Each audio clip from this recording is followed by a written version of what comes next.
Welcome to Geek Fandom Media. I am your host, Chris, and you guys, I got some big breaking news. This Wednesday, we are getting the official trailer for Superman. A brand new trailer dropping Wednesday. The internet is going wild right now. Everybody's excited about it.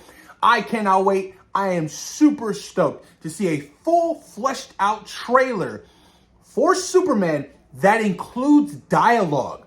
I want to hear Clark talk. I want to hear Superman talk. I want to see the mannerisms and how different they're going to feel when we first see it.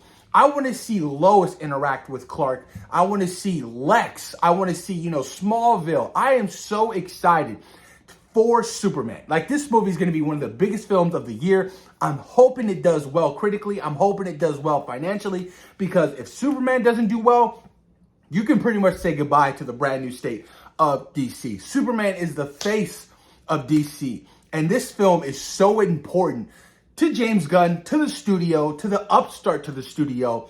So no doubt in my mind, I mean, from everything we've seen, from, the teaser trailers, the 5-minute, preview we got with Superman's in the Fortress of Solitude, and he's there with Crypto, and they're using the beams of the sun to regenerate him and heal him. That shit looks phenomenal. It looks really good. It looks like he's fully embracing the comic books. And that's what I'm really looking forward to for Superman. Because as much as I really enjoyed Zack Snyder and what he did with Man of Steel, Zack always does what Zack does. He kind of fades away and he wants to do his own thing. But James Gunn feels like he's really embracing the source material. And there's so much lore. There's so many comics. There's so much you can take from Superman that's been adapted. And I can't wait to see how he's going to incorporate multiple elements from the character we've loved from the animated series, or even from Smallville, the TV series, which I love so dearly to my heart, you guys. I cannot wait to see this film and how it's going to do, at the box office. I'm really hoping that Superman is on a whole different level. I mean, like I said, everything we've seen so far from the marketing, it's been phenomenal. It's been really good, A lot of people, there's a lot of hate, and there's a lot of like, oh, I want this movie to do bad because James Gunn is attached to it. And it's like more so of the people who are so heavily invested in, what Zack Snyder and what he did with his DCEU. And it's quite frustrating. It's like, give this movie a shot. There's one particular YouTuber out there, who has a very interesting personality for his age. I'll say that. And it's clown work. Some of you guys may know him. I don't even want to say his name because I don't want to start this whole YouTube beef. But I've seen his videos, and it's nothing but like dogpiling on this film. What is this? This looks terrible. This isn't for me. Well, if it's not for you, don't watch it, grown ass man. Like, it's so frustrating to me to see that. I'm like you do it for clicks. You do this because you have to do this. This is your livelihood. You have no other, source of income. So you do it for the hate bait. And that's what I, dislike so much. But, like I said, I've talked to multiple people, and, multiple people are really excited to see this adaptation of Superman. There seems like they're really leaning heavily on, the crypto element.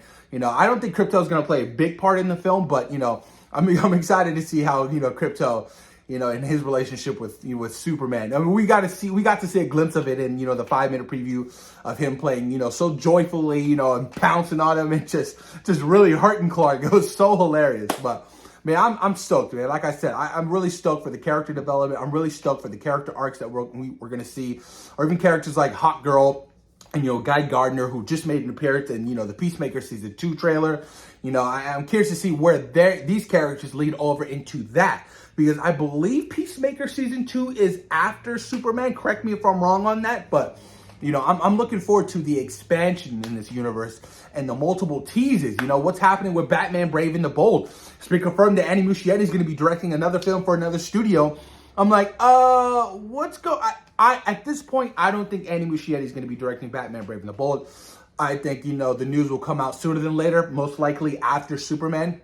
Because I feel like James Gunn still has a lot he has on the table. And, the studio and James Gunn and Peter Safran, they're just waiting right now for, the end goal for Superman and how it does before they announce anything other, any casting news for Batman. Because, to see if Batman is potentially cast by the end of this film, I feel like you have to lead the charge with Batman and Superman. You have to. They're the big faces of, DC Comics. And then eventually you can do, your Wonder Woman and, your whole Justice League lineup. But, we're still waiting on what's going to happen with the Batman Part 2. And if Matt Reeves is still going to be attached to be, directing that towards the end of the year. There's all this speculation and rumors and reports stating that he's going to eventually step away, and I just don't know what's going to happen, And John Campea did state some good facts the other day on one of his videos about Matt Reeves stepping away from the Batman, and if, the Batman needs Matt Reeves. Now, I love what he did with the Batman Part 1, honestly, I truly do. But you take a look at the Penguin, and the Penguin was still tonally similar to the Batman, and the Penguin was phenomenal. And Matt Reeves did not direct a single episode of the Penguin. So I'm like, do we really need Matt Reeves for the Batman Part 2? That's the big question. Matt Reeves will probably get, will get some kind of writing credit for, the Batman Part 2 if they studio still decides to greenlight it. But if they do decide to go in a different direction for another director, then by all means. I just don't know what Matt Reeves is going to personally, and I don't really care to dive deep into it because that's a man with his own business, and if he wants it out, then he'll announce it by himself because, that's just that's the way the world works. I feel like if you're truly going through something that's so personal and so deep, these other news media outlets like TMZ, you don't want that shit to get leaked out. You want to be able to embrace it and, make a full disclosed interview, and really, expand and talk about it other than being ran through like TMZ with a whole bunch of false media and false news and false, quotes and shit like that. So whatever Matt Reeves is doing, and whatever he's going through personally, my heart goes out to him and his family. And the Batman Part 2, if he's not attached to it, his presence and his influence will still heavily feel like it on the Batman Part 2 because like I said, essentially it's going to be his script. But let me know what you guys think in the comments down below about Superman dropping a brand new trailer this Wednesday. You guys, I get off work at 11 o'clock, so if the trailer drops early in the morning, best believe I'm gonna have my reaction to that trailer around noonish, close to 1. But of course, thank you guys for taking time out of your day. Thank you guys for watching Geek Fandom Media. Peace.